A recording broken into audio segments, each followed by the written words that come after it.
Hello, everybody. Don't adjust your sets. Yes, we are here on a Friday night. Hope you guys are having a wonderful, wonderful evening, and I hope to have a great weekend up to come. As you can probably tell by the sound of my voice, I am still not feeling good.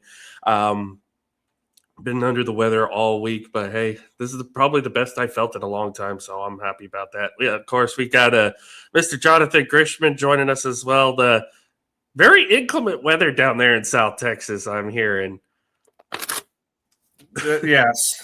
And again, as I previously stated in pre-show, I am not happy about this. I moved to South Texas to stay in hot weather, warm weather as long as possible, and I'm in a hoodie on May 1st. This is not right. This is absolutely not right. So, yes, a little bit. We've got hit some rain, which we do need some rain down here. We've been in a bad drought for years, where it's kind of like state of emergency drought. So rain is good, cold is not.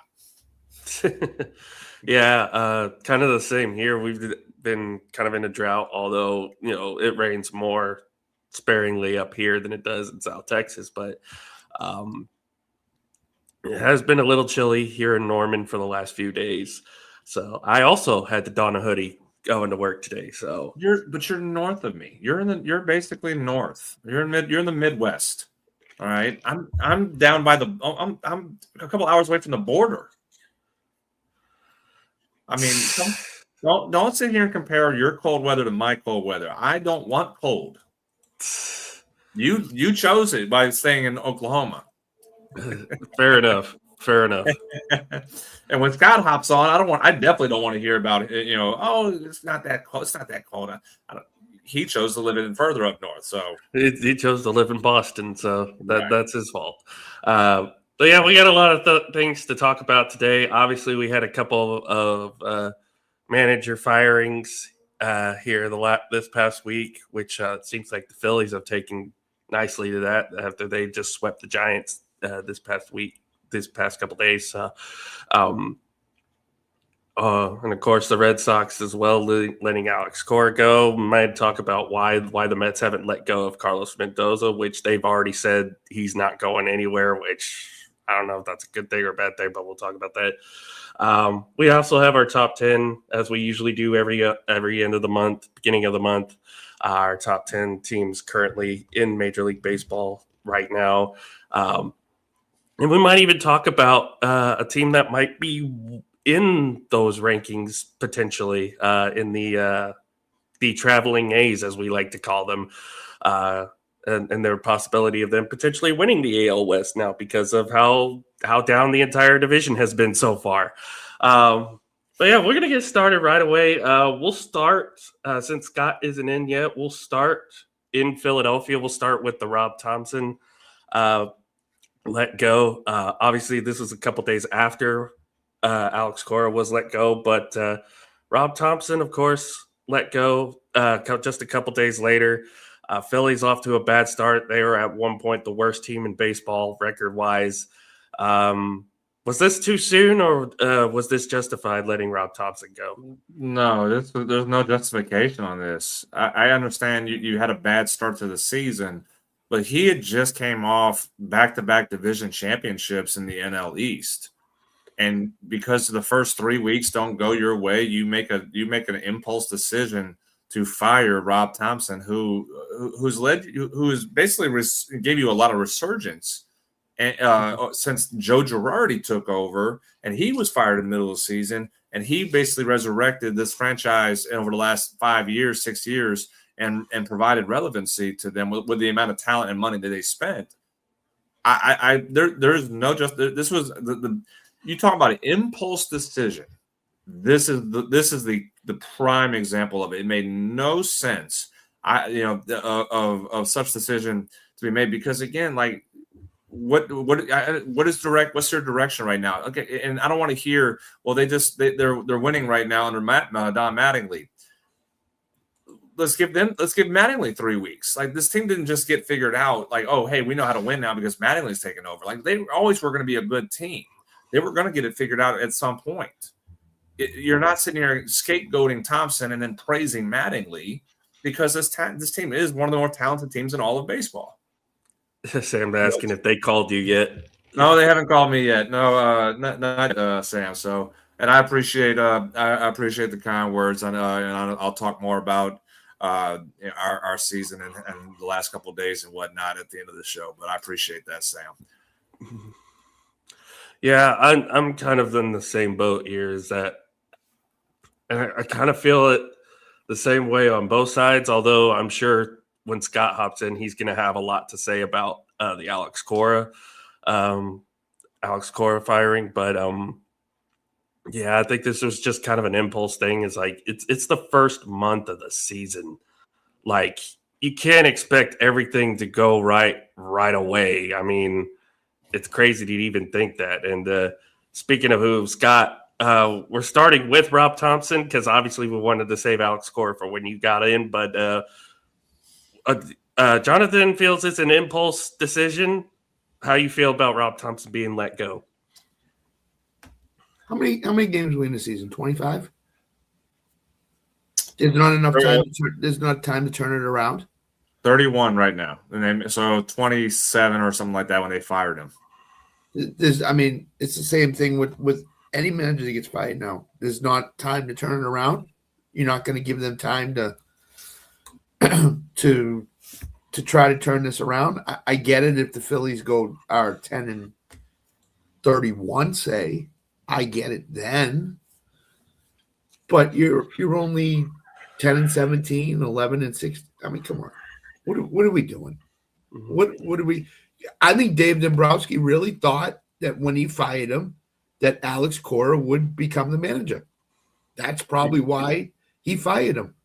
Because the story goes, Dave Dombrowski talked to Cora Saturday night after he got fired, not about baseball, asked him how he was doing, stuff like that. Sunday morning, he recalled him back and said, "Would you like to be the manager of the Phillies?"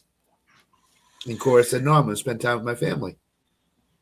I really thought Dombrowski thought Cora was going to say, "Yep, I'm on board." But how many times have we see a team fire a manager and they immediately name the new manager without having an interim for the rest of the season? Very infrequently. Yeah. So if Dombrowski, he's been around this game a long time, if that was his thought process, was he's going to fire Thompson and then bring in the new manager immediately right now, that is poor. That's absolutely poor decision making and planning, and really overplaying your hand to think that was going to be the case. And here's the other thing: Thompson was not fired yet when he asked Cora. He had not fired Thompson yet. He called Cora Sunday morning and said, "Would you like to be our manager?" before he fired Rob Thompson.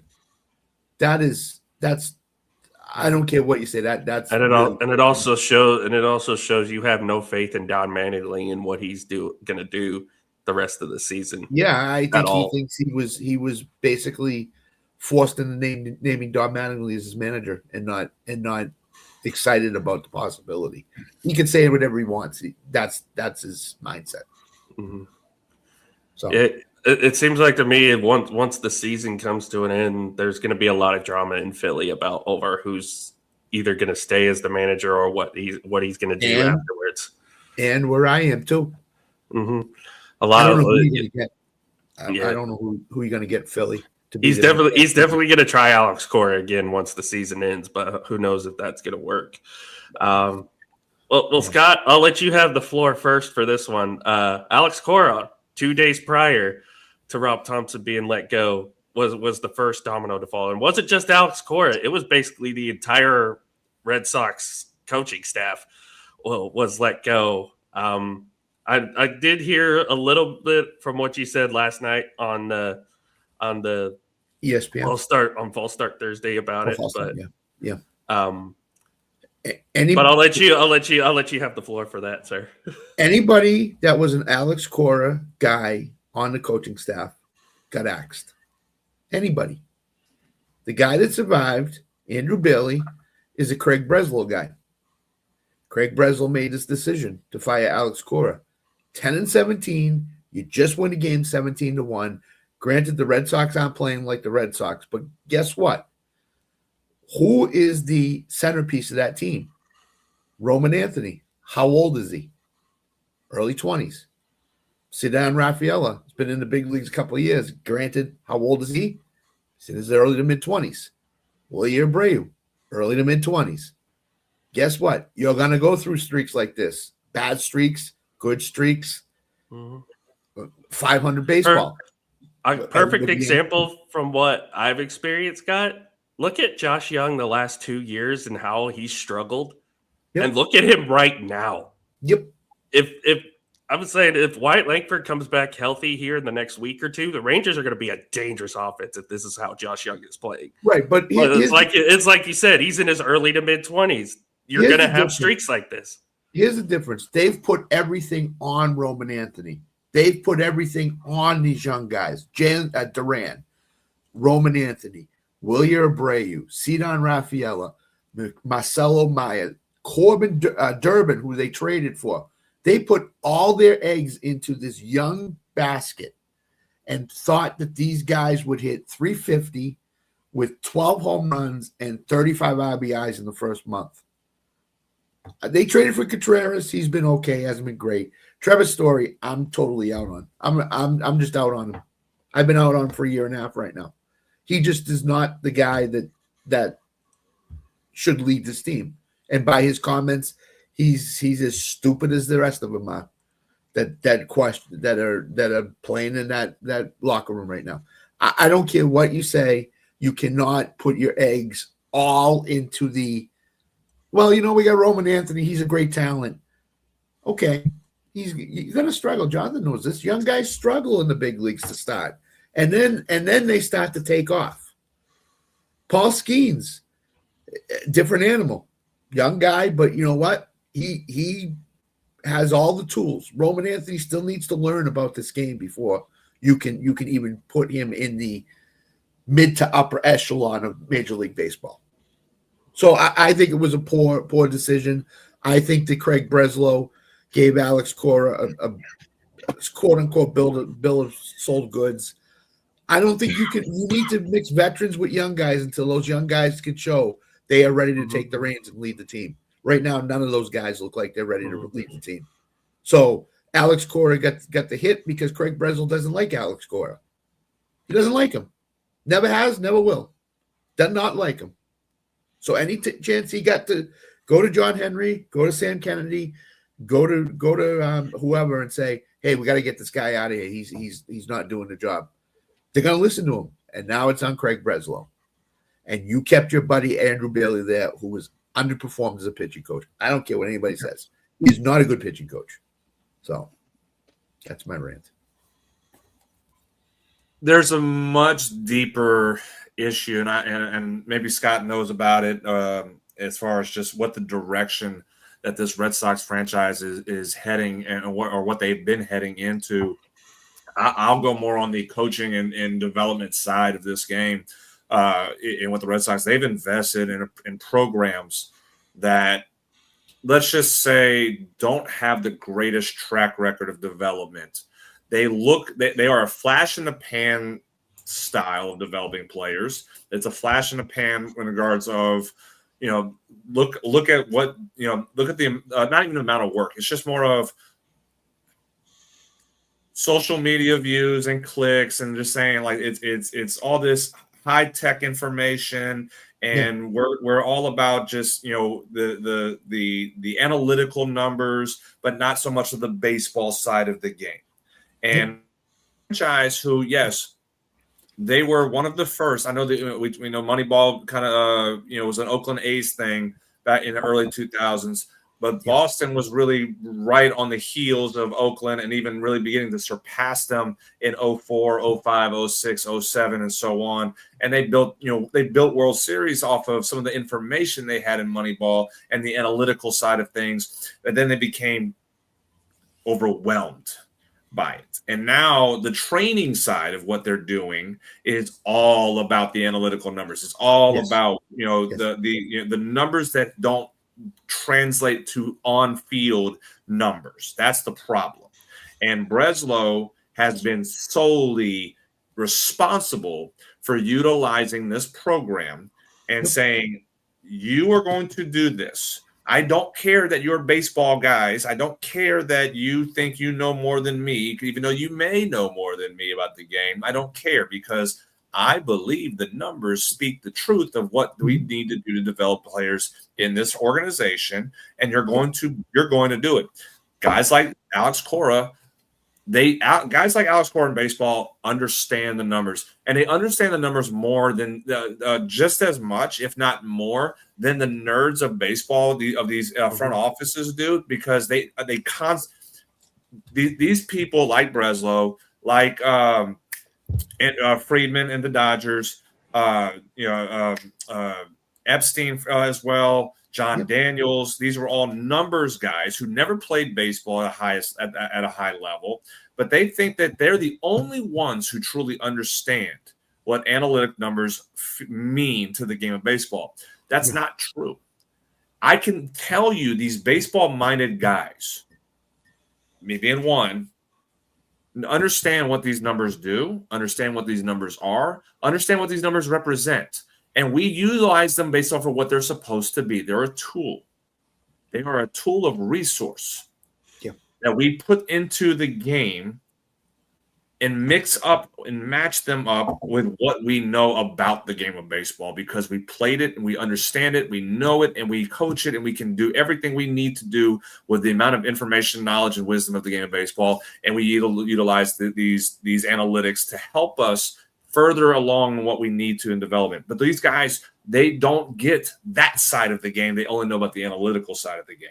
And now when you utilize this program that is about development, it hasn't worked in Major League Baseball. That's the problem. And now you're getting guys who are 30 years old and 26-year-olds and 28-year-olds being coaches in the big leagues. And they've not experienced that side of the game. They're not there. They've never trekked on the bus in the minors to play and work and really go through the grind of what that means, like, because that's what a lot of these guys, they respect those who grind and understand the game. I'm not going to sit here and say, well, but I've been there, and I know those people, and I understand what those guys go through, and I understand the respect that comes with it when you have the credentials of the game of baseball and the knowledge that it comes with. The direction the Red Sox are in, there's no coming back. They are sold into this program. They are sold into this direction. The only way you remove this is if you fire Greg Breslow and you clean house and you remove everything that has been put in place. The problem is it's almost like it's just growing heads throughout, that if you even do that, you're going to find somebody else that's going to attach to this program and say, well, we're going to do it this way too, though. Even if it may not work the first time, it's going to go and we're going to continue. It is such a problem because this franchise has utilized concepts for so many years. Now they just completely dove into what this is. I think, as you said, Scott, Alex Cora was the biggest scapegoat. Absolutely. That manager always is. Place of this, because whose decision was it not to re-sign Mookie Betts? Was it Alex Cora's? No way. Whose decision was it to trade Rafael Devers? It wasn't Alex Cora. Whose decision was it to trade Chris Sale? It wasn't Alex Cora. Nope. So you talk about the three biggest moves your franchise has made in the last 7 years: Betts, Sale, Devers. And you're going to put that on Alex Cora, who's a World Series manager, World Series champion manager? No, he didn't make decisions. Not a chance. Sorry. He didn't make those decisions. Everybody here in Boston saying he should have got fired. His message is stale. His voice is stale. Look at the front office. Look at your owner. When's the last time he was around? Sunday, on the press conference, they talked the day after they fired Cora. Where was your owner who signed off on this decision? Sam Kennedy and Craig Breslow. You go to the media thing. We're gonna go someplace else. We don't want to do this. The owner is an absentee owner. He only cares about making money off of this team if he makes any money, and not about the team itself. Well, he doesn't care. Yes, you're correct. But who was the main person, along with Breslow, and this was a story that came out, who was the main person in the ownership group minority that was also part of the decision that made. It was Theo Epstein. Theo Epstein. Yeah. He's the boy wonder. Boy wonder was, where was he Sunday? Nowhere to be found. Nowhere to be found. These guys are nowhere to be found. Sam Kennedy, I respect because he sat there and took the bullets from the media. Craig Breslow, I don't have much respect for. I have the respect that he had to sit there and take the bullets. And the lack of respect I have for Breslow is when you clean house, you need to clean the whole house. Mm-hmm. He kept his buddy Andrew Bailey on because his buddy Andrew Bailey goes with Breslow's thinking. It's a numbers game. It's not a feel game. It's a, well, what do the numbers say on a piece of paper? Oh, that's what should happen. No, it's a feel game too. It's, you have to, sometimes you got to go by feeling. Mm-hmm. I got to take this guy out. I don't think he has it anymore. I'm going to keep him in. He's lefty's pitching against. I'm going to keep him in. I think he can get this guy. You got to go by feel sometimes. Mm-hmm. You got to go by what your mind thinks and not by what the numbers think all the time. Red Sox really, and really, it's a problem in every sport with the analytics sometimes because it's like so stupid. It's so stupid because it's we've seen it. I mean, in the NFL, you've seen teams go for it on fourth down a lot more because the numbers say go for it on like 4th and 3 or whatever it is. But Alan, you see what they have on the broadcast now. After a touchdown, they say go for 2. Yes, on the TV, that's what they put on there. These Fox and CBS and ESPN and all the go for 2. Yes, this is a perfect time to do it. Yes, that's a little different. I'll say that's a little different because you're playing percentages. All right, you're playing percentages versus analytics in baseball is yes, there's becoming more percentages that are being involved and used, but it's more about it's more about statistics and how we view statistics and how we create statistics, and that's what they're doing. I mean, these guys in the last 20 years have created so many statistics, created them to at least make it sound like they know the game better than the baseball guys. Because it's a lot of, again, it is just made up stats at this point. And it's a way to make themselves feel more superior to the baseball guys. That's why you talk about the 2 teams that have had the most success in the last 10 years. Let's just say within the 10 years. The LA Dodgers and the Atlanta Braves. Mm-hmm. Why? They both have analytic departments. They both have baseball departments, the baseball operations department, and they have the analytical group. And they both sit down. I told the story with you guys. I know I'll throw the Dodgers more about it than anything else. The Dodgers have an office solely for the analytic people, and they have an office solely for the baseball people. Then they have a conference room that separates them, and they meet twice a week in the conference, the baseball group and the analytic group, and they meet twice a week in that conference room and say, where are we at? Work together. That was every season. Every season they start out, they bring them all together in that conference room. And they tell them, you guys are here for a reason. You guys are here for a reason. Figure out how to work together. You're not superior than the other. You don't know more than the other. You are for the LA Dodgers. You need to work together to bring success to this organization so we can win a championship. And they do that every week during the season. They meet once or twice a week and figure out certain ways on the reports and on how they go about everything, on how they go about the business side and how they work on the baseball side, and say, where are we at to be successful? The Braves do the same thing. Talk about the 2 most successful franchises in baseball in the last 10 years.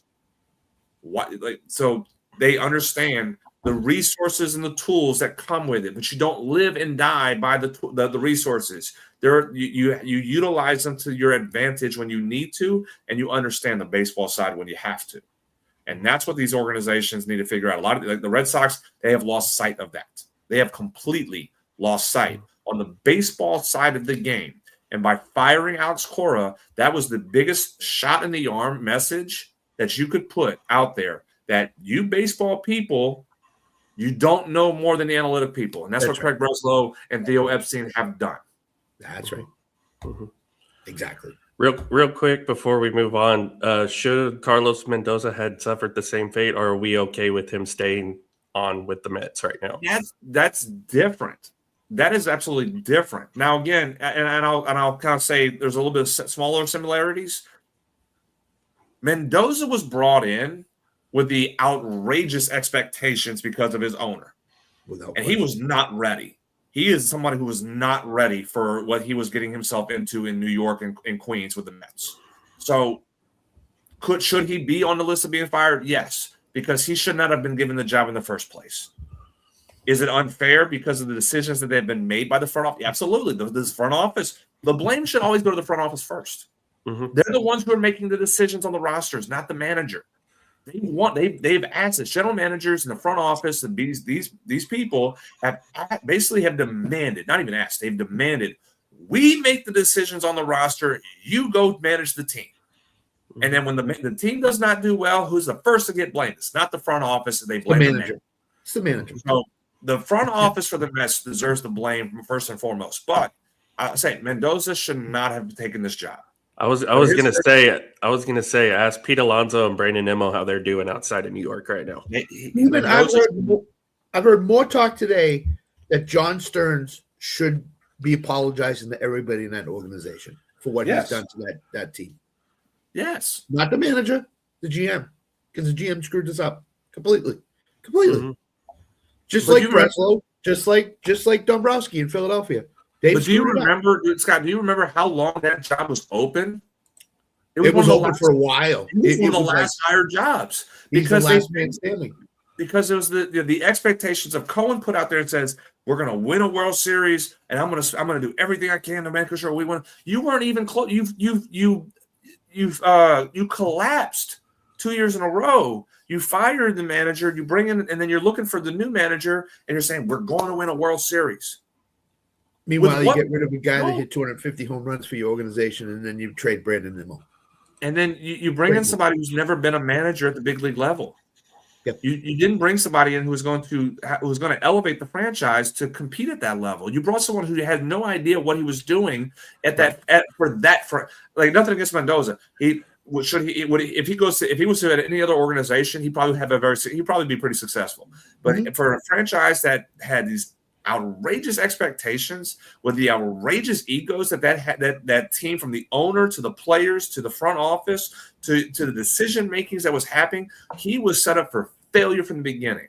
So that's why I kind of find it's a little bit unfair for me to say yes, he deserves to be fired, but he hasn't had success. He literally was set up to fail from day one. He was set up to fail from day one. Is a World Series champion manager who has been sabotaged by his front office. Rob Thompson was a two-time division winner the last 2 years, two-time back-to-back division winner. He's been to a World Series before as well, and you fire him 3 weeks because of just because 3 bad weeks of baseball. We forget the success he's had the last couple of years winning this division that the Braves owned over the last 7 years, and he was the problem.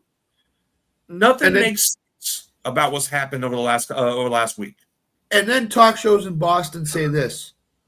Alex Cora put on his Twitter account, happy. Why would he? Why would he not be happy to get out of this thing that it was the dumpster fire that is Boston right now? I mean, of course you're going to be happy because you know what? Every decision you make, your GM is coming down saying that's not what the analytics said, that you shouldn't be making those decisions. He questions him on everything that he makes a decision on. Everything. Alex Cora's not a baseball guy? Come on.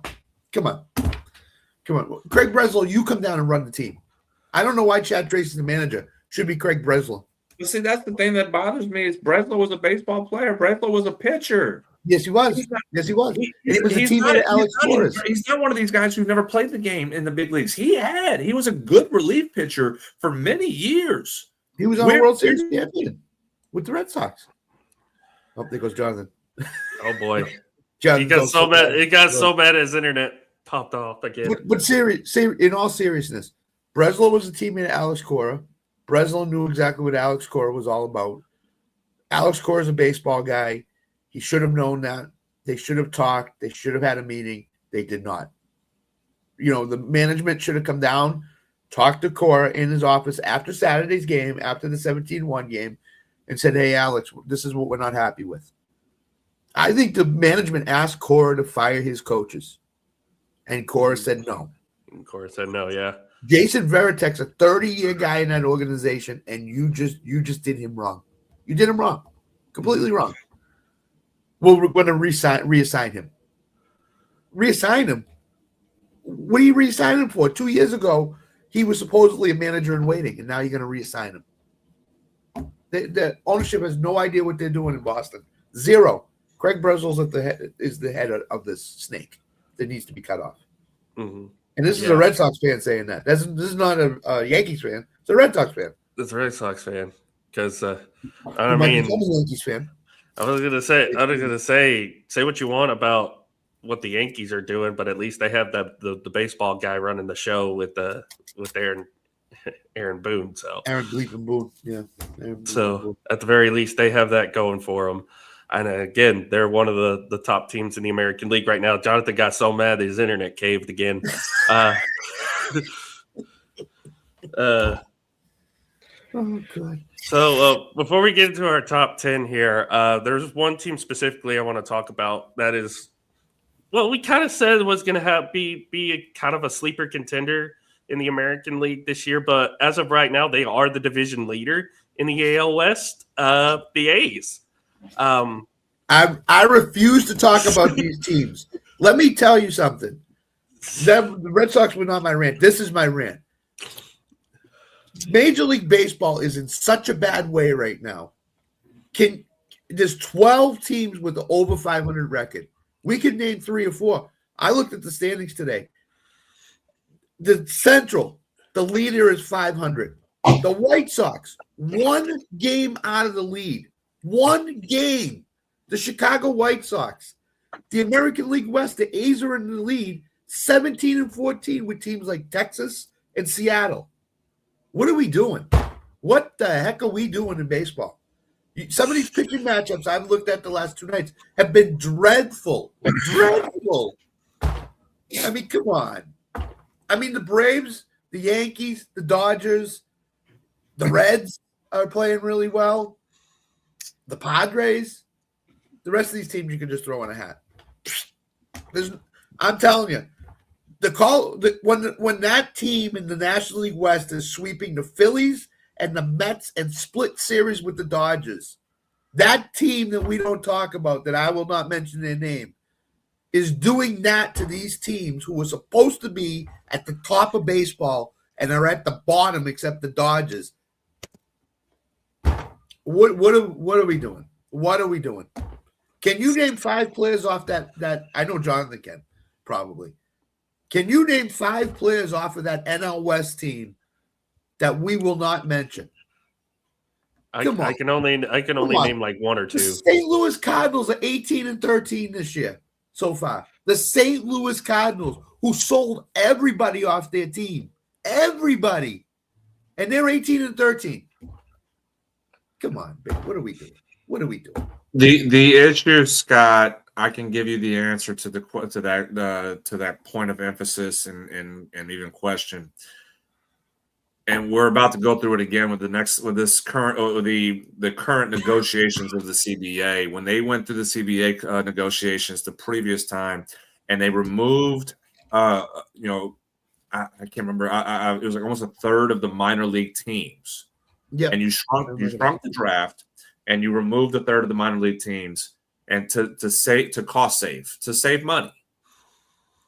You took a big step back in development. Yeah, we're having to, because there's not enough minor league games and not enough minor league teams. You're having to rush players through the system to get to the big leagues, because now they're also even doing this too. We're seeing teams sign guys. We saw this happen 3 times this year. They're signing players to long-term contracts while they're still in the minors. Right. Connor Griffin for the Pirates, he didn't play a single game yet. He got called up. The day he got called up, before being stepping foot on the field, he signed an extension. Yeah.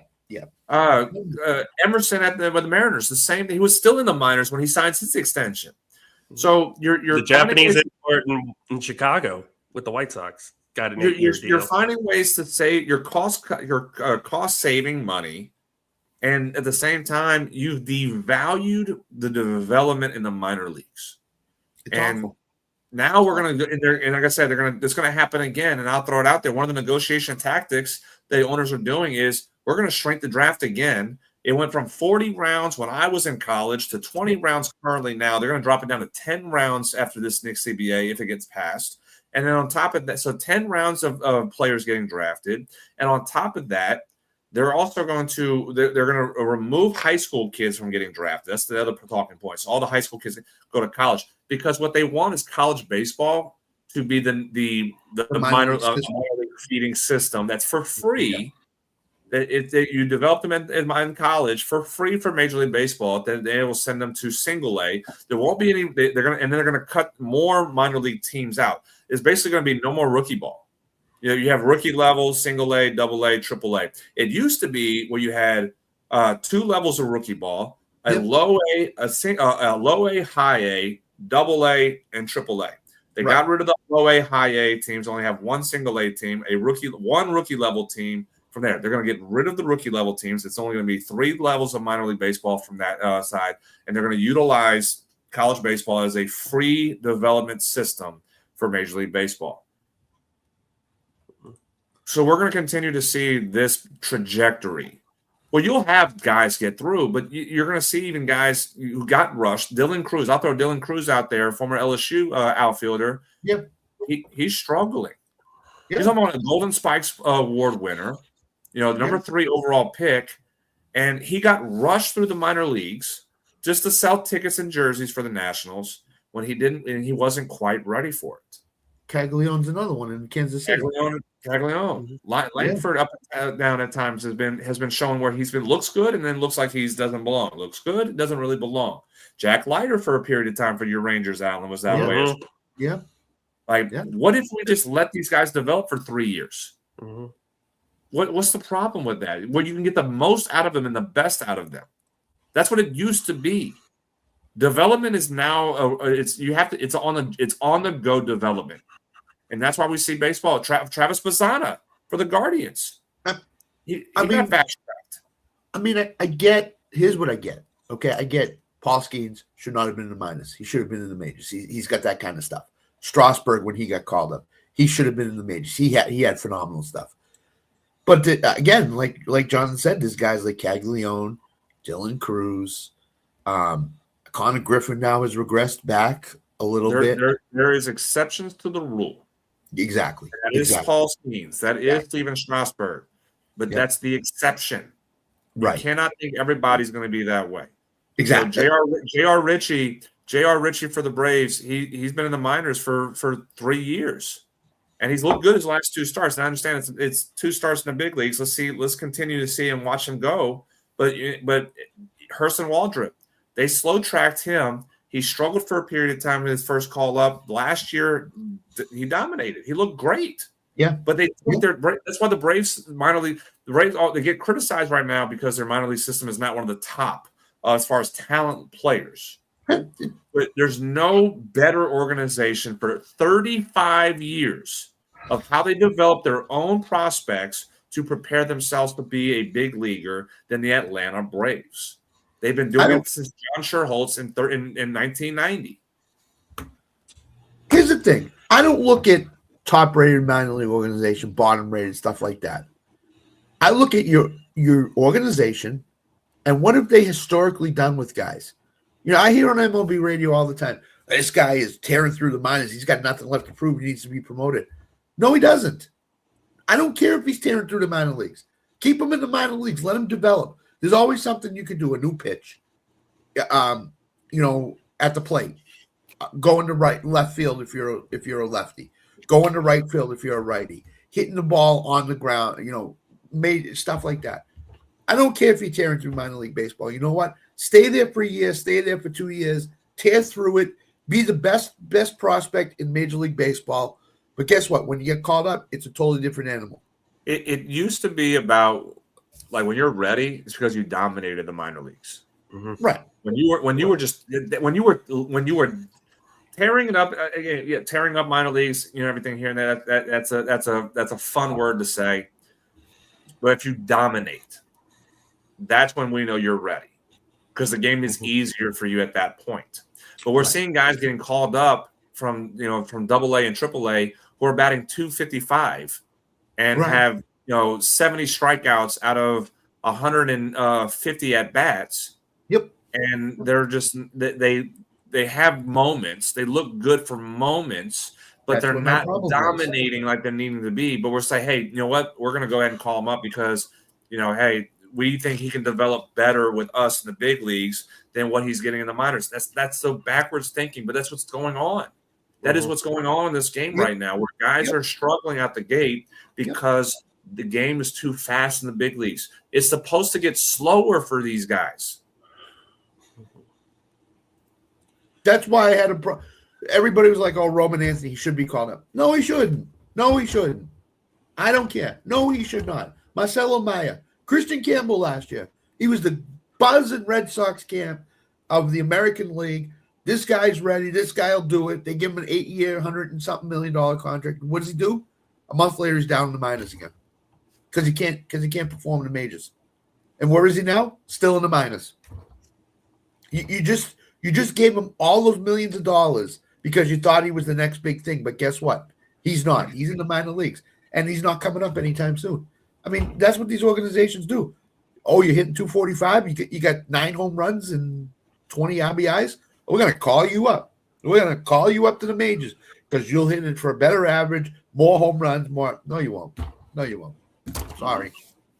Come on. Not always best. Not always best. It's kind of like with any other job, really. It's not best to learn on the job training on the job, like right away. Right. There's a reason why you go through the training process and like pretty much any job you apply for, why you go through like training processes and stuff like that. I'll ask Jonathan, are you happy with Richie's progress right now, Jonathan? Yes. Yeah. See? Yeah. Because the Braves did it right. The Braves did it right with him. He was in the minors for 3 years. 3+ years he was in the minor leagues.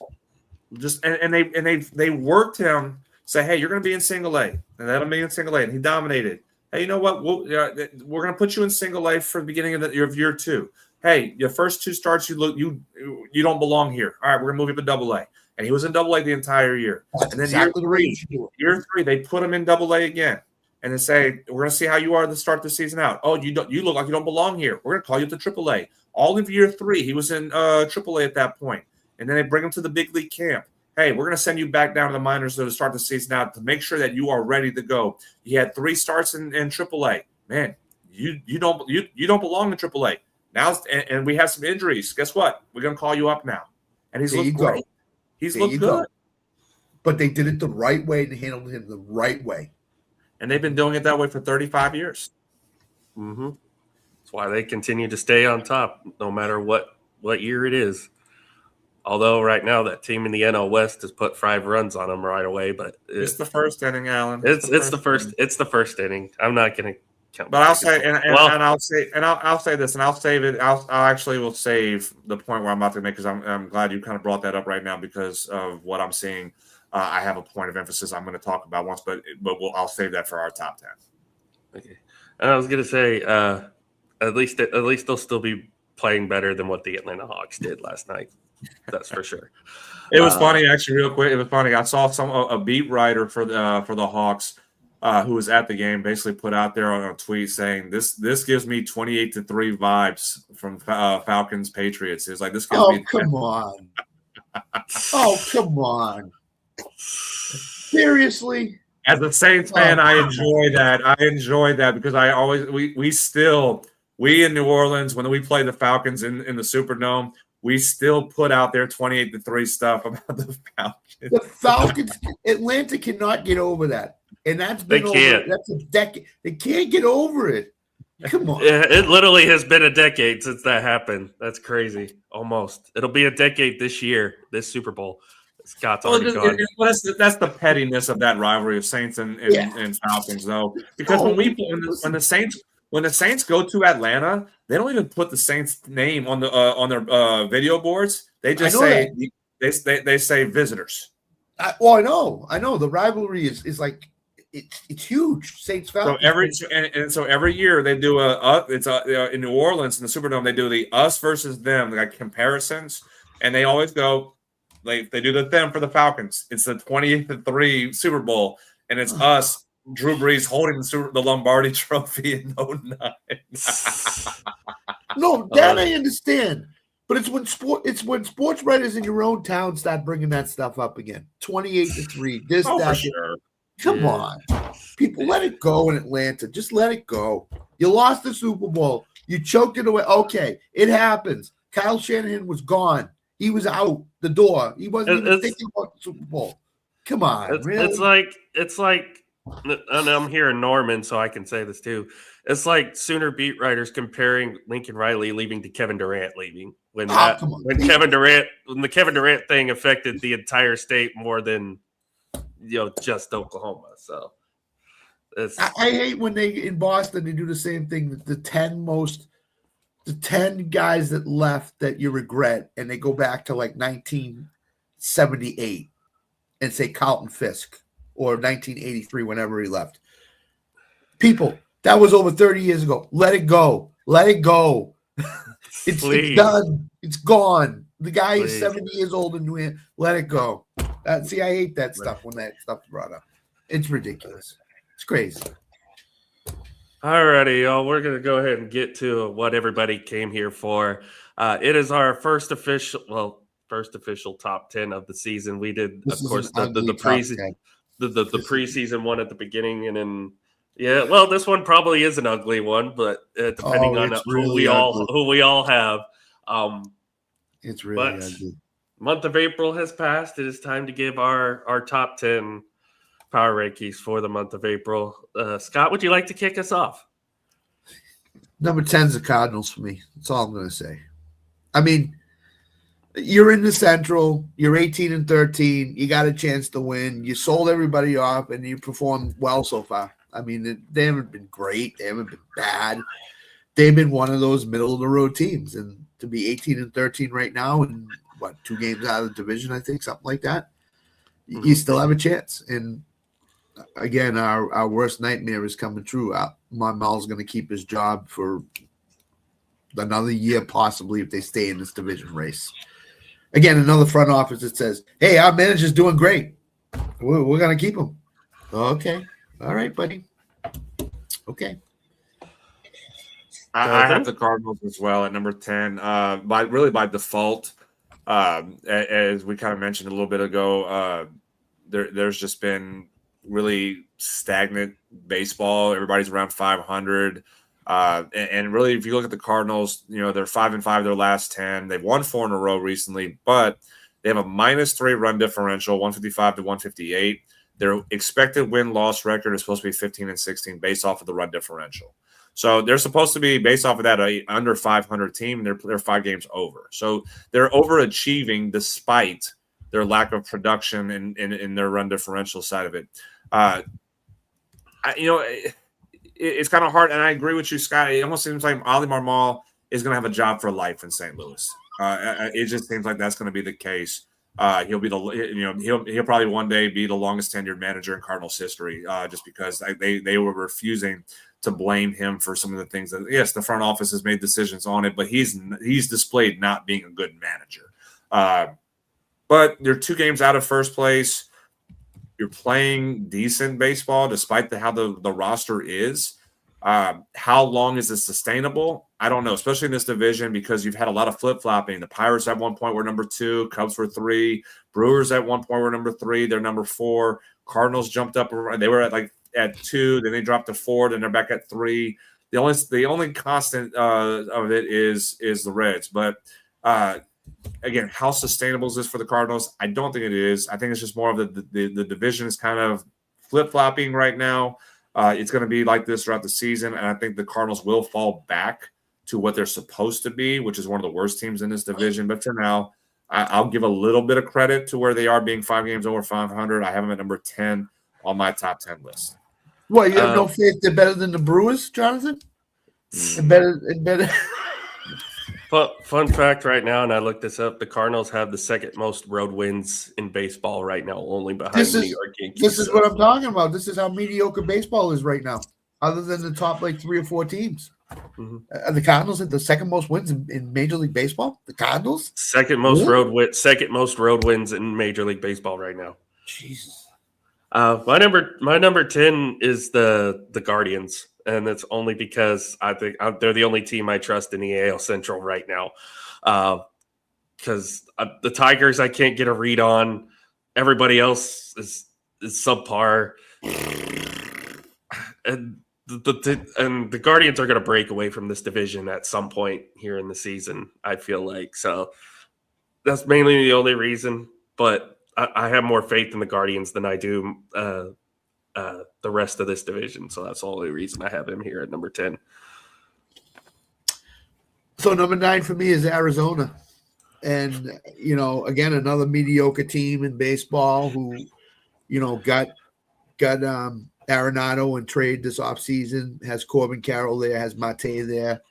Pitching staff's a little underwhelming. I think they're waiting for Corbin Burns to come back. But if they're in the mix for a wild card, which I think they will be, based on how the season's gone so far, and you get Corbin Burns back around the All-Star break, you could be sitting in really good shape. That could be the best transaction in baseball is Corbin Burns coming back from the IL. So Arizona's my number 9, and they could go up, but I don't think they're going to go up much. They could stay right around where they are now. So that's my number 9. My number 9 is the Seattle Mariners. 16-16 so far, around 500, but I give them the edge over the Diamondbacks. They're 7-3 in their last 10, 1.5 back from first place. Their run differential, they're +7, 17-15 is kind of where they're supposed to be. So they're one game below what the analytics say they're supposed to be at, which that put them at half a game out of first place. The pitching is going to be the pitching. This team is based off of how good their pitching staff is. I do question the longevity of what their offensive production is going to be like. And again, you're kind of seeing it. Only 134 runs scored, 127 run against, and that means that pitching staff hasn't really done it. I mean, it's a low number still, yes, but you're right around the middle of the pack and runs against. So I think there is some concerns. If the pitching staff is not going to be as good as it was the last couple of seasons, with the lack of production your offense is, do you have enough to get you over the top and challenge for the division and being what you're supposed to be as a potential World Series contender? I think you have to really look at it and say what moves this team is going to be in the hunt with the A's and Rangers throughout the season. What moves can you make to better this offense? You did it last year, bringing in Eugenio Suarez. You did it. You didn't sit on your hands. You need some extra production because you knew you had a historical season from Cal Raleigh. Well, he wasn't going to duplicate the historical season. Julio Rodriguez has been up and down throughout his career so far at the early stage of his career. Where's the production on the offensive side is going to really help you carry you to where you can have balance between your pitching staff and your offense? That's a big question mark. They're going to have to make a move once we get to the deadline. But for the moment right now, playing good enough baseball to at least still be within a game and a half, I do have the Mariners at 9, but that's very slippery spot where they're at. Mm-hmm. I have the Cardinals at 9, and it's mainly because they have not played well at home. They are 7-8 at home.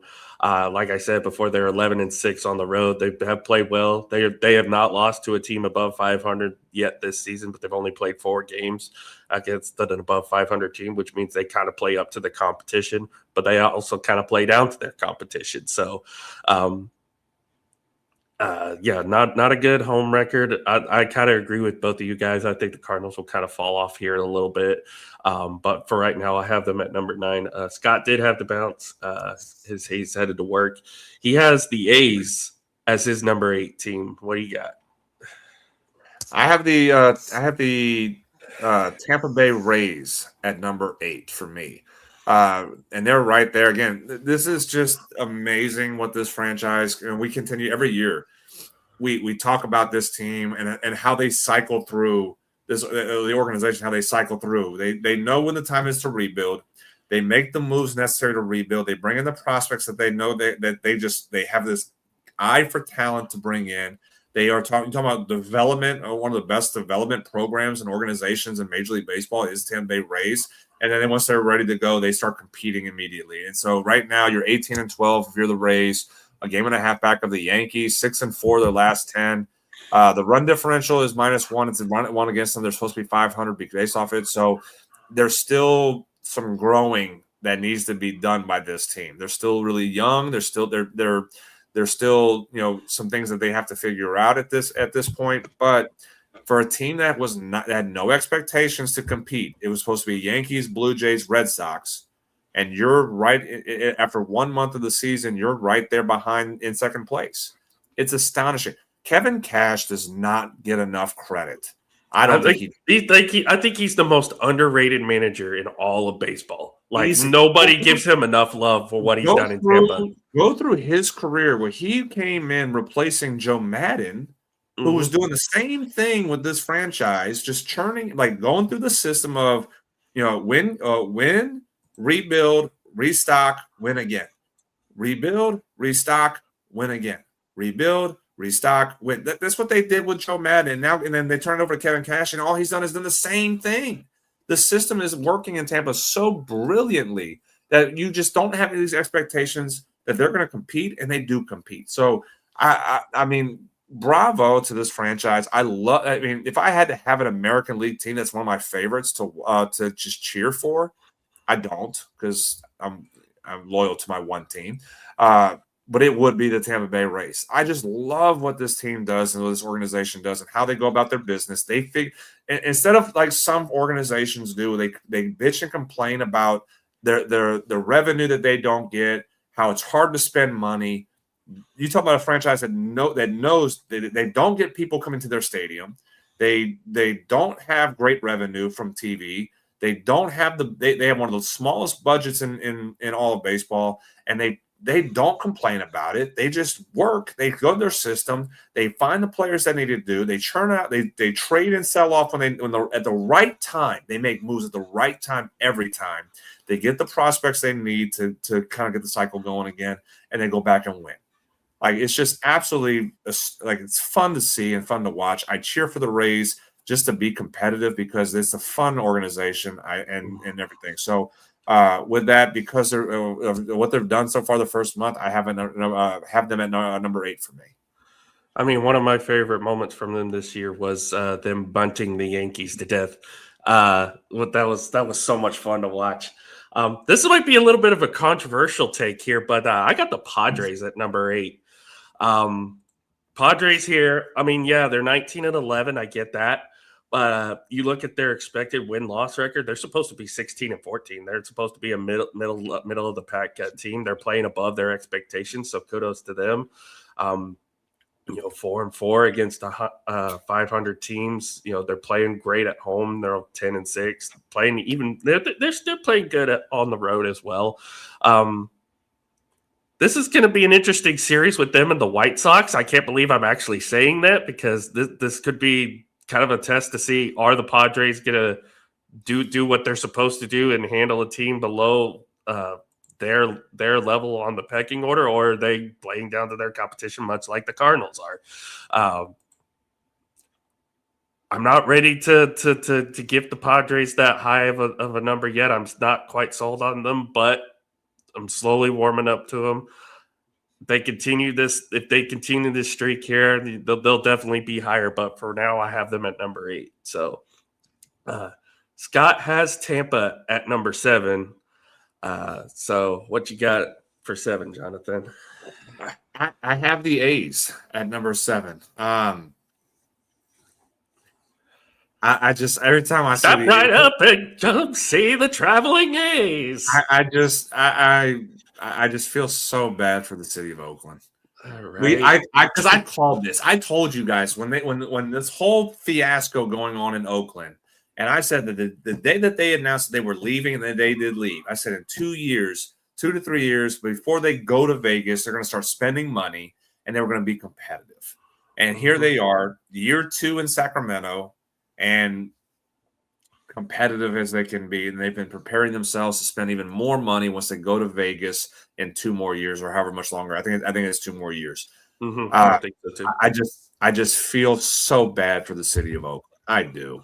Nevertheless, first place in the division. I think they are going to play a game or a series or 2 in Vegas in the minor league stadium this year. So that might mean that they'll be moving here pretty soon. Yeah. It's bad. It is what it is. Oakland got hosed and whatnot, but they're in first place. I know they were for all of us. We kind of viewed them as the wild card of teams that could be competitive to win a division, playing good baseball with the division with the AOS not as strong as it has been in past years. I know the Mariners and Rangers are right there, 2 games back. Angels and Astros are 5.5 back. So like this is not a strong division. Angels have lost 9 in a row, and the Astros have been bad all year. Yeah, which is kind of the most surprising thing is the it'll Astros be a 3-team race.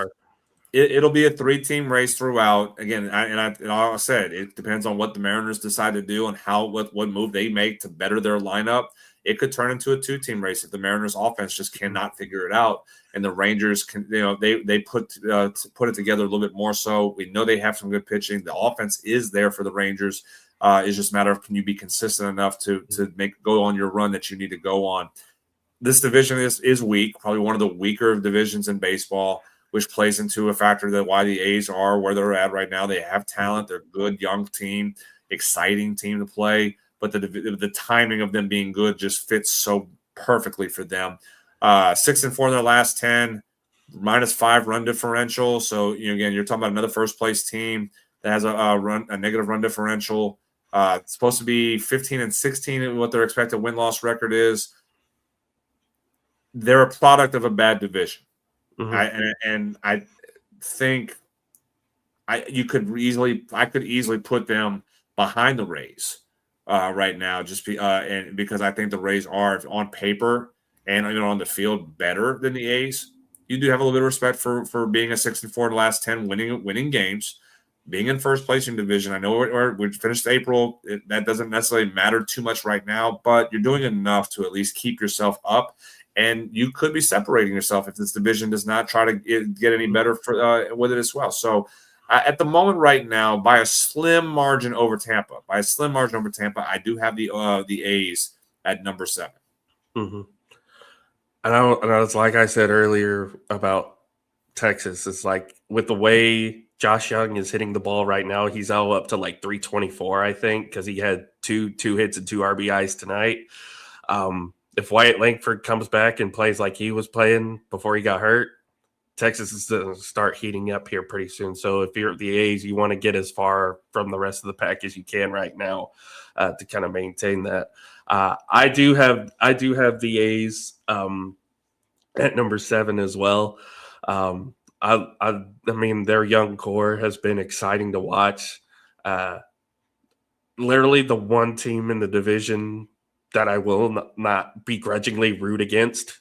I will always root against the Astros, the Angels, and the Mariners. But I do have a little bit of a soft spot for the A's, even though they are technically one of our more bitter rivals. But, seeing – again, I'm with you, Jonathan. I feel sorry for the city of Oakland because they deserve better than what they got. And now here this team is playing winning baseball. They're the best team in the division right now, record-wise, and I'm cutting you off. I know it's your turn, but it's not even that. What makes me feel bad for the people in Oakland is that the owner is spending money. Mm-hmm. He's spending money now. Mm-hmm. Why did you not spend money when? And again, we know the answer. We know he chose not to spend money so he can move the team. But that's what bothers me more than anything else. And I knew it was going to happen. For years when we talked about it, I was just disgusted that was going to be the case, and that is what's going on right now. So it is what it is. So with number 6, Scott has the Cubs at 6. What you got at number 6, sir? I've got the Padres at number 6. And kind of what you said a little bit ago, I know they're 19-11. They're half a game behind the Dodgers, 6-4 the last 10. +8 run differential, expected win-loss 16-14. So they're playing above their number that they're supposed to be at. And that's a good thing. Again, the game, as I always say, my favorite phrase when I talk about the expected win-loss record, the analytical side of that part of it, baseball always does balance out. At some point, you're either going to score more runs, and that expected win-loss record is going to climb, or you're going to stay at where you're at. It's going to be more around the even number, and you may lose more games because of it too, where you're going to match that expected win-loss record from there with it, or you may steal some games here and there. So at some point, the game is always going to balance out on that factor. But you're doing enough to win games right now, and you're on the heels of the Dodgers. They're going to be on the heels of the Dodgers all season. And I think if there's a team that can catch and pass in that division, it is the San Diego Padres. That team is the only one who's talented enough on paper to do it. And if they can, and the same thing as I said about the Mariners, if they make a move with their pitching staff, I think that's where they're going to make a move. It's more so with the pitching side. If they can add a pitcher and a starting pitcher to help your bullpen out, because you have the best closer in the world right now, who he's. If we're talking about right now, Cy Young favorite, it's Mason Miller, and I don't think it's close. Dude is unhit. If he stays with the trajectory he's going on right now, he's unhittable. It's not even fair. He's pitching like a created player off of the PlayStation. It'll be the show. Like it's just absolutely ridiculous how good Mason Miller is and what he's doing in San Diego right now. But again, I think on what this team's doing is they're winning games, and all you got to do is match up with the Dodgers. Be able to stay close with them, being a half a game, 1 game, 2 games. Climb back to 1, climb back to half, pass them up here and there. Like you're going to jockey with them for a little bit. I think that's going to be you're going to put yourself in that position. So I think they are the team that can challenge and compete with them, and one of the few teams in the NL that's going to absolutely be on the heels of the Dodgers throughout the season. I think it's going to stay that way for them, and I have the Padres at number 6. Mm-hmm. Another shocker for me, I got the Rays at number 6. I love what they're doing right now, and you talked about them earlier. This is what the Rays do. Let's develop young talent.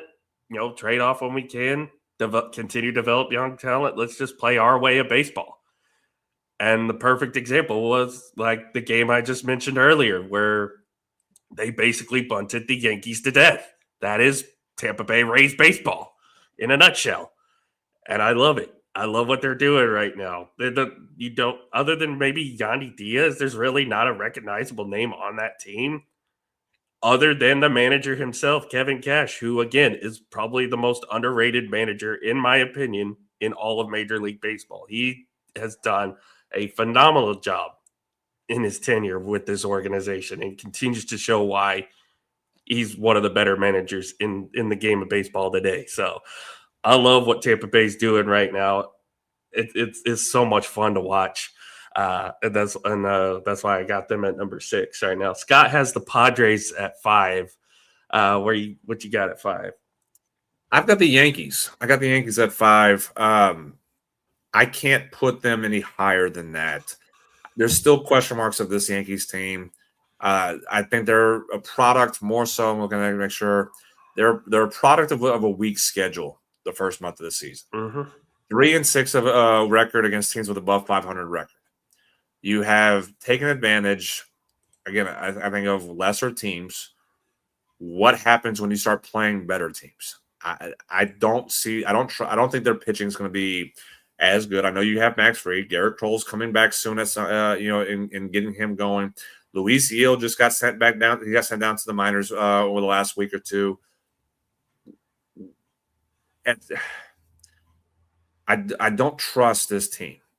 I don't trust the capability to compete for a division, maybe.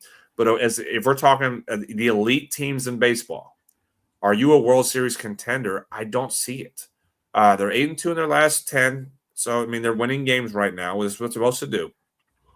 Plus 47 win-loss record, 21-10 supposed to be their expected win-loss record. So, they're right on where they're supposed to be as far as it. But again, I think it's more about just who you've played. If you're the Yankees going at it right now, you've played the Rangers in a 3-game set. You played the Astros, which is the last place team. You played the Red Sox, last place team. You played the Royals, I think the Royals are a last place team right now. Are they last place in their division right now? Royals are last place team as well. Let me pull back the schedule. I said Royals. You play the Angels. Angels are tied for last place in the West. Mm-hmm. I mean, when you played a good team like the Rays, you got swept.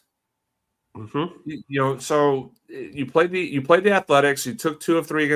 You lose 2 of 3 against the Athletics, and that's your 2 teams that you've beat that were above 500 is the A's and the Rays. Everybody else is under 500.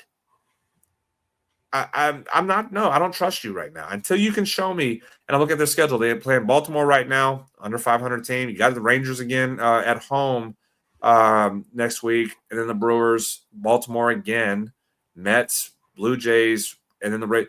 I mean, you're not playing anybody talent-wise for the first 2 months of the season. So they're going to be there. They're going to win games. They're going to basically be at the top of this division for quite a while. Do they stay healthy enough to stay up top? That's a big question. And are they going to be good enough still to mentally handle just being right there with it? To be determined. But at least for right now, they're winning games. I have it number 5, but they are a very weak top 5. Yeah, I'm not even going to say anything because I have the Yankees at 5-2, and it's basically for all the reasons that you just said. I am not sold on what they're doing right now because they haven't really played anybody. You got 2 games in Texas. Congratulations. Game 3, you didn't do anything against that Texas team. And now, and like you said, their schedule upcoming, you really have 2 winning teams if you still count the A's by that time at the end of the month, at the end of this coming month on your schedule. And the bulk of your competition doesn't get challenging and probably not until June, July. So yeah, we'll see what when that time comes with the Yankees, see and get their test to see how good they really are. But they're number 5 right now, based on record, but that's about it. So Scott has the Reds at 4. So who you got at number 4? My number 4 is the Chicago Cubs.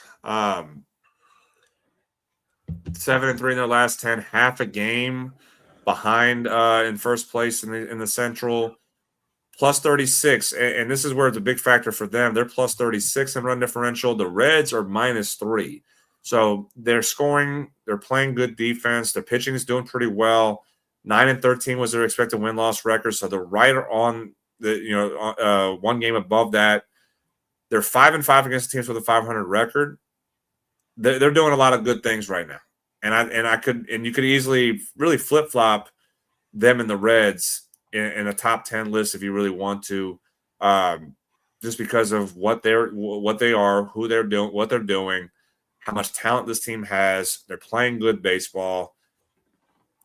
You can easily say they're a top 3 team in baseball right now. I do have them at number 4 because I think the 2 teams that are better than them. And I'm going to put the Reds higher, percentage points wise. But there's a factor I'll say here in a second once we get to the Reds of why I do have that. But the Cubs are a good team. They are a World Series contender. They're going to be right in the thick of things throughout this division, and they may pass the Reds and probably we could see them pull away as we get through the summer portion going into the second half. But for right now, at least, just because of a certain situation I have with ahead of them, I have the Cubs at number 4. I have the LA Dodgers at number 4. I get what people are going to say. Oh, it's the Dodgers. They're going to eventually win everything, blah, blah, blah, blah, blah. They just lost the series to the Marlins. They've also just recently lost a series to that team in the NL, the bad team in the NL West for the first time since 2006. Let that sink in. They haven't lost a series in Colorado in a very long time, and they just did. I believe there's also another bad team that they've recently lost, the Giants, the team that's dead last right now in their division. They just lost a series to them. I know this is early season Dodgers. I get it. This is how they play baseball. They're not going to take anything serious until they get to September, October. I get that. There are some worries I have, though. That double play ending, that was not. I don't know what Ohtani was doing in that moment. That was kind of questionable to me, but that has me a little concerned about the Dodgers right now. And I think right now we've seen the other contenders in the National League stand up to the Dodgers. I know they took 2 of 3 from the Cubs, but we've seen in the past the Cubs have had their number in recent years. I think the Reds could potentially go up there and scare them a little bit. Obviously, your Atlanta Braves, Jonathan, have a good history against the Dodgers. I'm not really sold on LA right now. Eventually, they'll probably be up there, but right now, I have them at 5. I can only put them at 4 right now. Like, I can't put them any higher. I really can't. Scott has the Yankees at 3. What you got? A little surprised he has the Yankees that high. I do have the Dodgers. I have the Dodgers at 3, and I agree with you. Kind of what I talked about with the Phillies last month about being an older team. Mm-hmm. This Dodgers team is getting a little older. Freddie Freeman's 30. I think he's 35. I think he's about the same age as me. I think he's about 35. Mookie's in his mid 30s. Ohtani's in his he's in his 30s. I think he's 31 or 32 something. I think he's 32 years old at this point. So your 3 superstars are in their 30s. Max Muncy is in his 30s. Will Smith, I believe, is in his 30s as well, early 30s. Kyle Tucker is in his upper 20s, so he's a younger option that they have in there. You do have some young guys, Andy Pagas, who's in his 20s, but you're going to go to the pitchers, Blake Snell in his 30s, Tyler Glasnow in his 30s. Let's talk about Ohtani in his 30s with 2 Tommy John surgeries. This is not a young team, and I think the Dodgers do understand. I think the front office understands that the window, what they have, is what it is for as long as these guys are healthy and playing at a high level. But at some point, that does start changing and start lessening the more you get on. And you have 10 years. You from the time that you signed Ohtani, you had a 10-year window to win as many World Series as you can. They've won a couple so far, yes. But I think there is some pieces missing with this team. Where do you go and address them? That's the thing. You have a front office and an ownership that basically has a piggy bank that never ends. So they know they can go get whatever they want financially and be able to contend that way. But at some point, though, where does it get caught up onto you? And I think that's a question. I'm not going to say this year is going to be the case, but as you said, you've lost some games that you should not have lost. Now, I agree with you, Alan, that you say they're not really invested in April as they would be in August and September going into October. They know they're going to be at the top of this division. They know they're going to be one of the top teams in baseball. It's just a matter of, how long, just keep yourself at the top no matter what until you're ready to pull away from there. We talked about the Astros doing that for so many years before they did finally collapse out of it. They were always just right. They would go through the motions, in April, May, June, July, we start turning it on. August, we really turn it on. So I do think this team is still one of the more talented teams. Obviously, on paper, they're going to be one of the top teams. Everybody's chasing this team. They're 2-time, back-to-back World Series champions. I just think that there is something kind of a block right now that nobody fears them as much as you would think they do. And I think that's something they really kind of watch is how do they get that fear back to be determined. But for right now, they'll always be I think they're going to always be at the top of our top 10 list. But for right now, this week, I have a number 3. I got the Cubs at 3. They've won 3 in a row. They have the best home record in baseball right now. They're 12-5, which is one loss better than the Braves and Dodgers, who are both 12-6, I believe. So they technically have the best home record in baseball right now. They play great on the road too. I mean, yes, they're about a 500 team on the road, but most teams would be sometimes. You got to be really good to play on the road. But I think the Cubs are starting to hit their stride. We saw PCA have a great game the other night. I think they're finally starting to heat up a little bit. If the pitching can get healthier, I agree with you, Jonathan. I think they could eventually pass the Reds later on down the season and maybe win this division. But for now, I have them at number 3, and I think they're only getting started right now. So I got the Cubs at 3. Scott surprisingly has the Braves at 2. You might have to have a word with him after that. Yeah, I think we see why he got off early. He tells you work and whatnot, and he goes, "Oh, I'm on vacation." It was because you put my Braves at number 2, Scott. So we definitely gonna have some words next week. My number 2 team is the Cincinnati Reds. 2011, first place, 5 percentage points ahead of the Cubs in the Central, 7-3 win-loss record. I did mention that they were -3 run differential, and that's kind of they're right there with a few other teams in the big leagues that are negative as a first place team.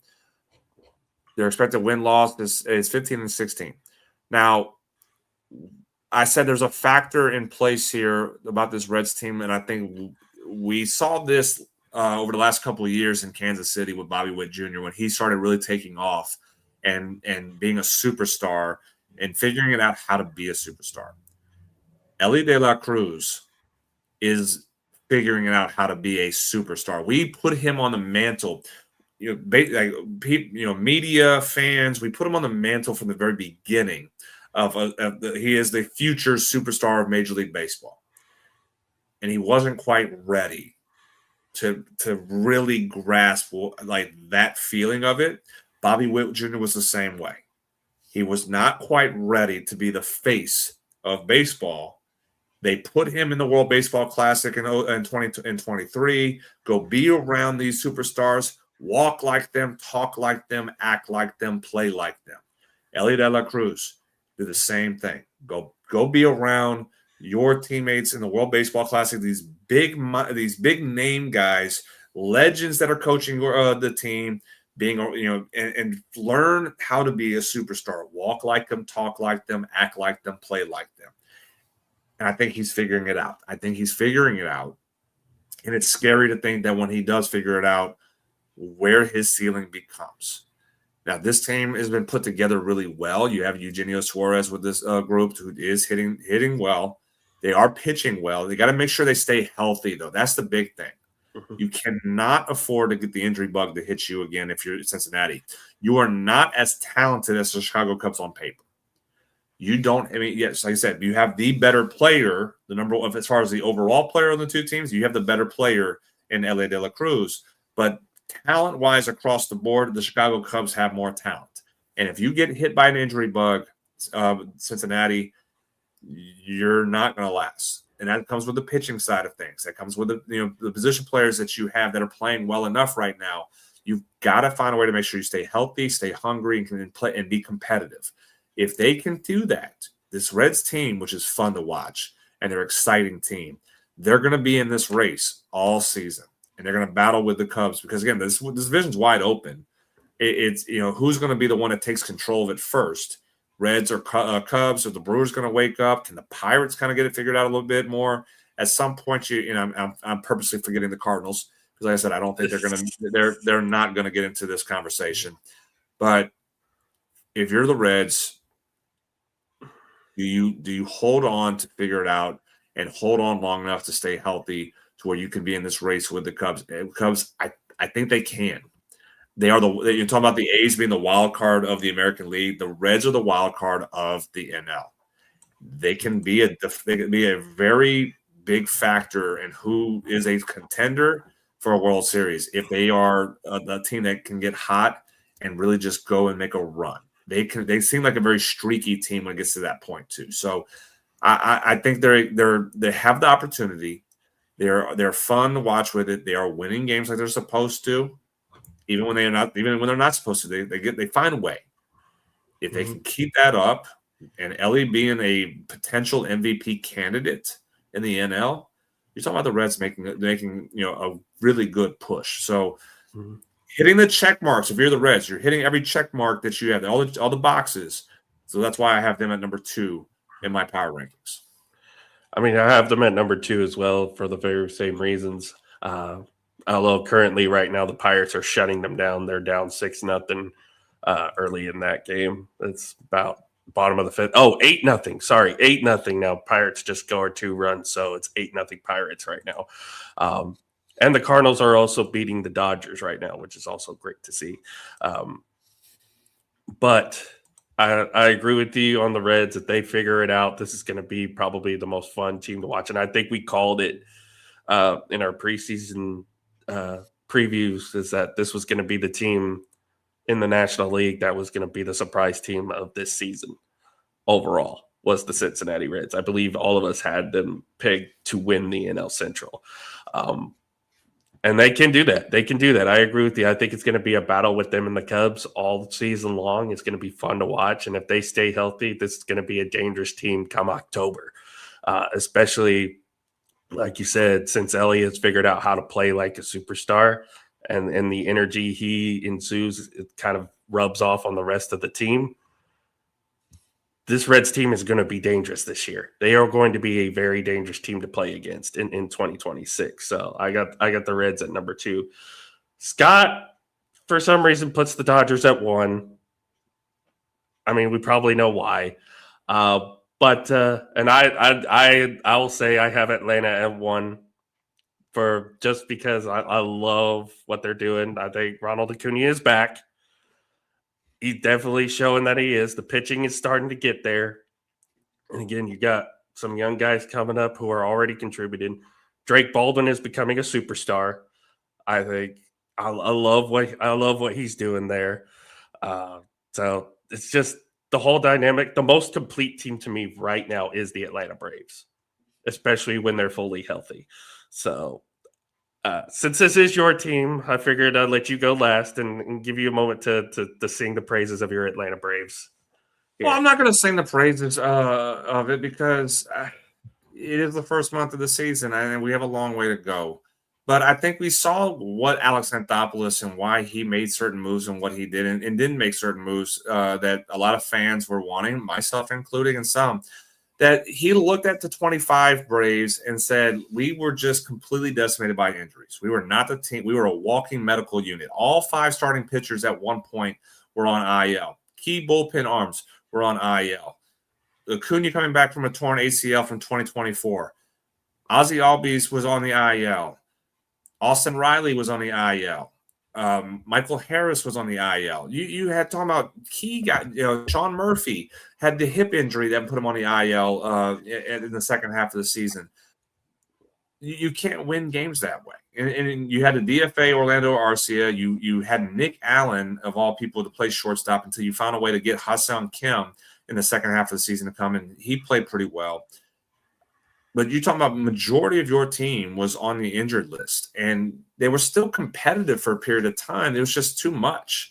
And then you again talking about not just all 5 starting pitchers. Then you had Hurston Waldrop go on the IL in the season last year. You had AJ Smith-Shawver had Tommy John, Spencer Schwellenbach.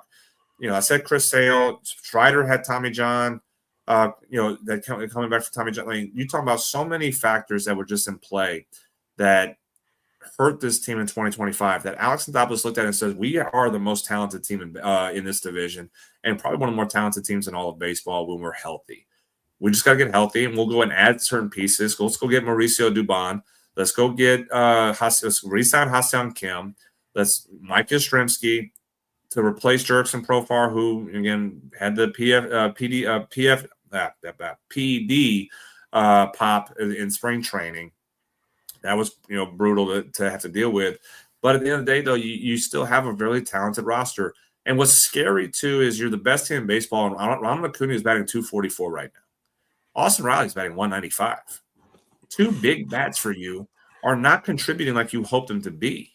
You're getting great production from the young catcher and Drake Baldwin. Ozzie Albies is batting 317 and is actually hitting the cover off the baseball. He's been clutch for you. Matt Olson's got 10 home runs. He did a home run again today. He's batting 300 with 10 home runs on May 1st.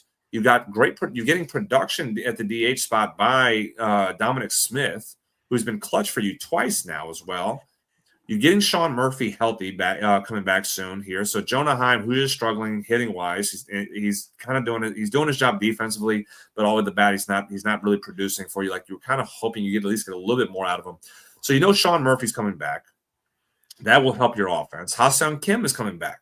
That's going to help your offense, and right there. So where you can use Dubon more as the utility player, like you needed him to be, and really go from there with it. But the big factor that you're going to looking at is Spencer Strider's coming back from his oblique injury this weekend. He'll be back in pitching this weekend. You have Hurston Waldrop is going through his rehab start now. He's going to be, I think, for 3-4 weeks, he's going to be in minors rehabbing. AJ Smith-Shawver is coming back from Tommy John, and he'll be doing his rehab in June. And you have Spencer Schwellenbach doing his rehab in June. You're reloading, and then you have and I'll say this too. I know I was talking about J.R. Ritchie, who's had 2 starts right now as a rookie. You have another rookie who's coming fast too right now, and that's Owen Murphy, and he's been lighting up the minor leagues too at the moment. So you're getting great production from young guys. You're getting your production from key guys, but you're waiting for your 2 superstars to really start turning it on in Acuna and Riley. This team's going to get better. That's the scary part. And by the way, you have 2018 Chris Sale again this year, who's, I think I looked at it. He's 5-1 with a 2.31 ERA, and he's pitching tomorrow night. So, and I know Mason Miller could be the favorite for the Cy Young Award. Chris Sale's going to be in the conversation if he continues pitching like he's doing right now. And that's been, he's just a breath of fresh air for this club, where he's going to just taking control of the ace of this staff and going, and he's found the fountain of youth right now. So phenomenal that we continue to. And I know Scott loves hearing about how Chris Sale's doing in Atlanta. So I wish he was here with us, to hear about that part.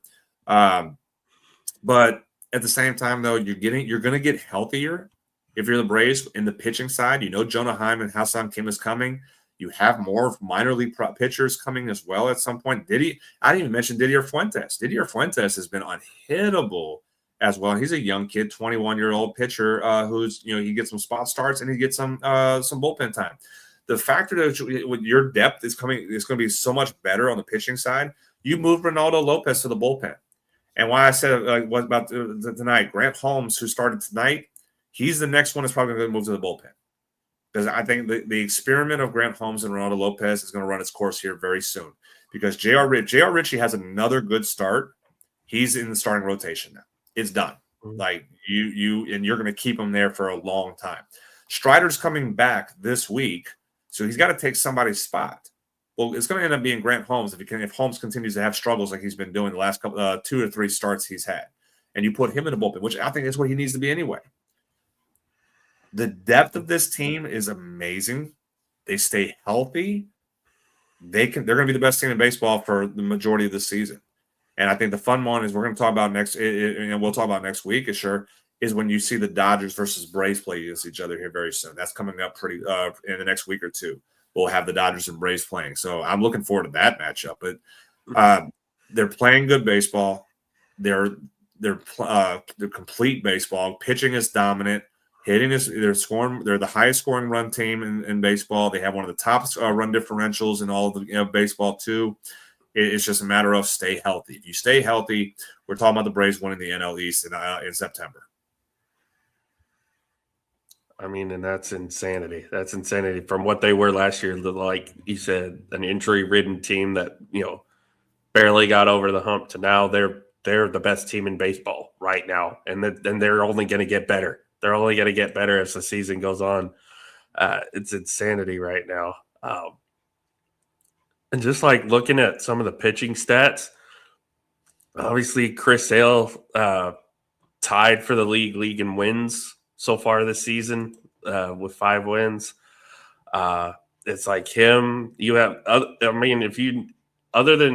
if not for them talking about Max Fried and Jose Soriano, it would be all the talk would be going to Chris Sale right now in Major League Baseball. Which I'll throw this out there too, and I think the Braves value Sale so much, not just his on-field stuff. Last year in 2025, Chris Sale gave the seal of approval about Drake Baldwin and saying Baldwin needs to be in the big leagues. Chris Sale has given the Atlanta Braves coaching staff and front office his seal of approval on J.R. Ritchie. And that J.R. Ritchie is a for real pitcher. And that's why, and again, not saying that's the reason they're keeping him up, but it's being known. This kid is ready. And if Sale sits there and says he needs to stay here to help us, you better believe Alex Anthopoulos and Walt Weiss are going to look at that and go, yeah, he's probably right. Mm-hmm. I mean, he knows what he's talking about, right? He's been there, done that with for so many years at this point. And again, you're basically getting the 2018 version of him right now, which is insanity. So yeah, that's our top 10. Obviously, Scott's was a little different at the end. Mine was a little crazy there at the beginning, but again, this is just April. So once we get to May, it'll probably be completely different. I mean, Texas just won tonight. Who else have we see get big wins today? Cardinals are still leading the Dodgers right now. Phillies are winning big in Miami. God, the Rockies. My God. The A's have just put up 2 runs on the Guardians right now. That's a good series that we might see this year. Cubs won again today. Rays won again today. Yankees won again today. So, you have some of the expected ones have won. I mean, the Rays continue to win. The Rangers found a way to win today. So it might be a little different come the end of May when we do this again. So any last thoughts on the first month of the season? I'll throw this out there real quick about the Braves. So we've played 11 series so far. I've counted out. If the score holds so far, 11 series, the Braves have lost game 1 of the series before tonight right now. They've only lost game 1 of the series twice. They're the only team in baseball that has not lost a series. And they've lost game 1 of the series twice all season of the 11 so far. And if they lose tonight, that would make number 3. Just to show again how good the Braves have been. And I think this is just something it's this West Coast trip they're in right now, not always going to be great for a team out east like this, but don't count the Braves kind of figuring it out. If they don't figure it out by the rest of tonight, they'll figure it out tomorrow to try. For some reason, Colorado this year has found a way to pitch in Colorado, which is shocking. Like, what? Like I said, the big series next weekend, Braves and Dodgers in LA. 2 of the best teams in baseball going against each other. You talking about a World Series atmosphere or NLCS atmosphere? I know we had that with Braves and Phillies in Philadelphia. It was like everybody talked about it was a playoff type of atmosphere there. Dodgers Braves has always been electric in the regular season. It's one of the best cross country rivalries in all of baseball, and we're gonna get that again next weekend. Boy, I'm glad I took my birthday off on Monday because the Sunday night game is Texas-Detroit. The final game of Texas-Detroit is the Sunday night game this week. And it is Jack Leiter pitching, so that's going to be fun. That'll be a fun game to watch. So, how much fun would it be if we get a chance to have Chris Sale versus Ohtani? Oh, man. Oh, man. So you said Strider's coming back this week, right? You said Strider's pitching Sunday. Yeah, it's him and Kyle Freeland. Sunday is what the schedule's showing. So if it holds, Chris Sale pitches game 1 on Friday against the Dodgers. Interesting. I'll say who pitched for the I'm gonna see who pitched for the Rockies. Or not the Rockies, but the Dodgers tonight. Let's see. Well, it's 4-2 now. They finally put another run up. Sheehan was their starter tonight. They probably did a bullpen game if I had to guess.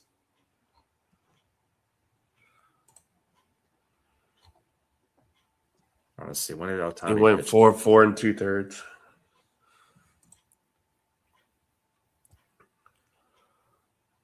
So, I mean, if you're the Braves, I guess in a way, if you're the Braves, you're kind of, I mean, you're not seeing Ohtani. You're not going to see Glass now. They got Sasaki going tomorrow, and then Robleski is going to go on Sunday. You're essentially, if you're the Braves, you're missing all the key arms for the Dodgers, which good for my Braves. But again, the baseball side of me wanted to see Sale Ohtani. You want to see Glass now and Strider. It is what it is. But hopefully, and then you're probably gonna get Yamamoto and Ohtani in the Astros series then at the start of the week. More likely. So yeah, that means you might catch one of them at the tail end of the series on Sunday. So that might be the Sunday night matchup. Who knows? They got the game. It's listed at 3:00, so I don't think it's the Sunday night game. Braves Dodgers Sunday 3:00. So I guess that it's not going to be. Yeah. Nah, I don't think so. Tigers Royals. Ugh, no. Especially with the way Kansas City's playing. No. I mean, I get why that was scheduled there because they thought these were going to be the two teams that were going to be the competitive teams in the AL Central, but I'm not sold on that one.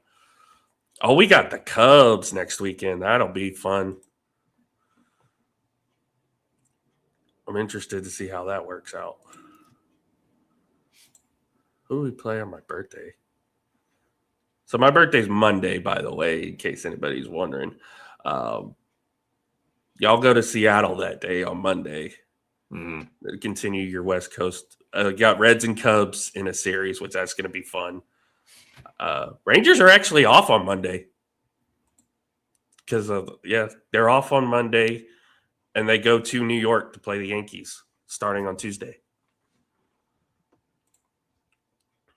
So once they finish this series with Detroit. Interesting road ahead we have. Interesting road ahead. Jonathan, I know your season unfortunately came to an end this week, but valiant effort, especially this past week. Valiant effort by your guys. The guys did an awesome job. So,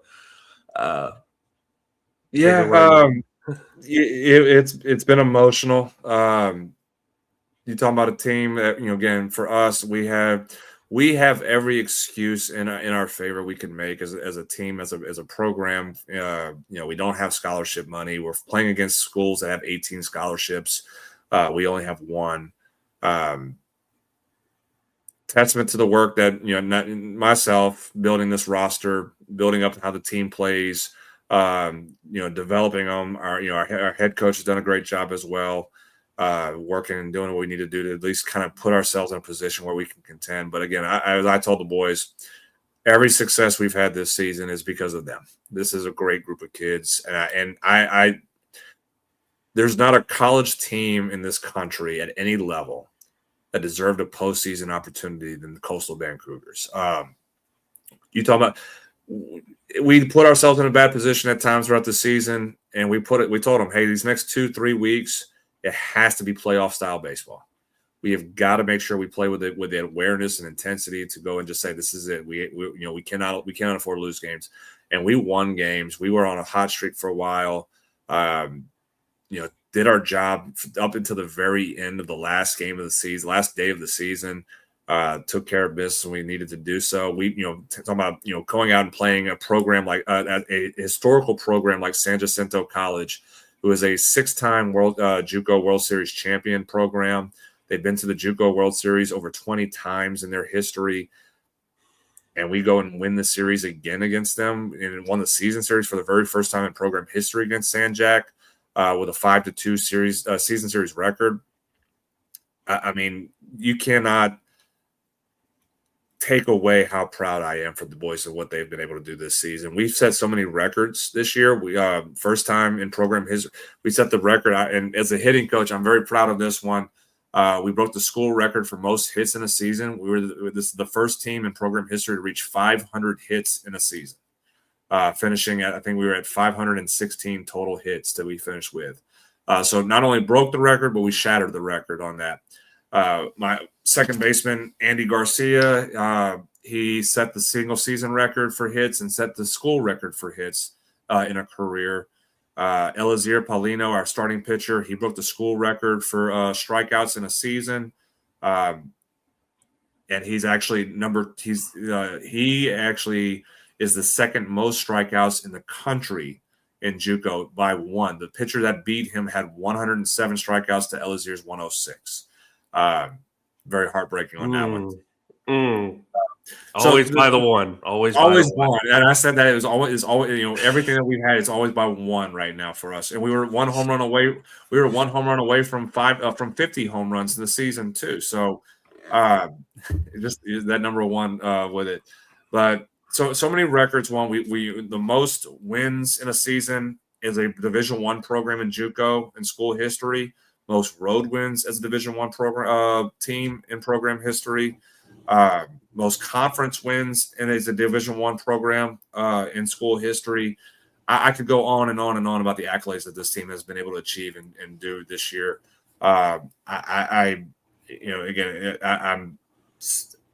speechless by just how much this team meant to me, because like I said, this was my first team I built as a recruiting coordinator. And for us to have the achievements we did this year, I'm just so happy and so proud. I wish we could have been made to the tournaments. I do think, I've said this all for the last 2 days, teams were afraid of us. They were afraid of having Coastal Bend in the tournament because I think how well we were playing, we could have done some damage in the tournament. And a lot of schools were telling us they wanted to see us they wanted to see Coastal Bend make it, but they didn't want to see us play them. So we've earned respect as a program this year, and I'm giddy about it. I'm so happy. The future is bright for us. We have a really we're returning. We're only for position player wise. We're losing 3 starters. We're losing 4 starters. We're returning 5 starters in the lineup, which are majority of our power bats. Have exciting recruiting class coming in. We're replenishing our pitching staff as well. Our number 1 pitcher is coming back as well, Eliezer. He's a freshman who second place in strikeouts. He's returning next year. So we're getting a good foundation, a good core that's coming back to us this year, for next season.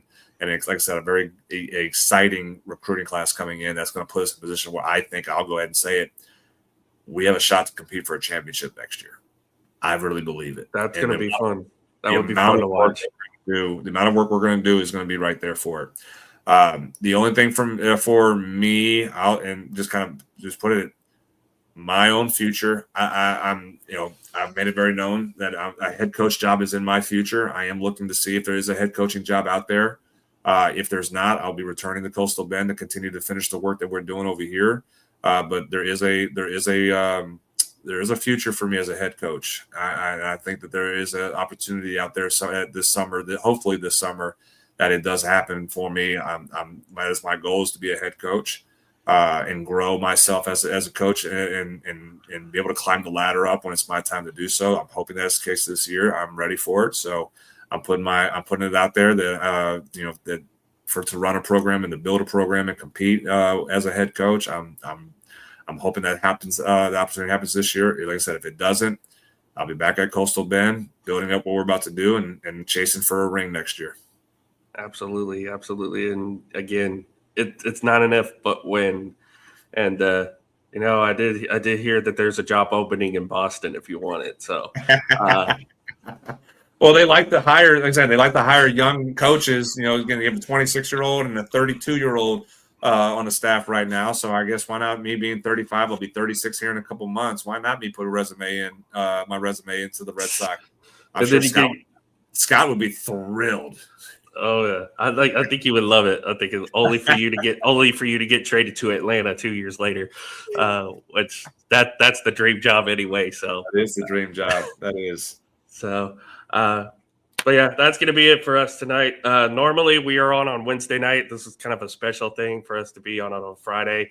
But We will have the full crew back for the full show. Scott will be on the full show next week as well. So next Wednesday we'll dive some more into maybe some of the lesser stories that not many people are talking about, some of the hidden gems that we've seen in baseball so far, and kind of catch everybody up of what's been happening for the last week or so. But yeah, anything else, Jonathan, before we end off tonight? All good here, man. All good. All right, guys. Thank you so much for joining us. Again, we'll be back next Wednesday night, 8 p.m. Eastern, maybe 8:05, depending. But until then, love y'all. Stay safe. Bye, Spotify. Bye, Spotify. Have a great night and take care.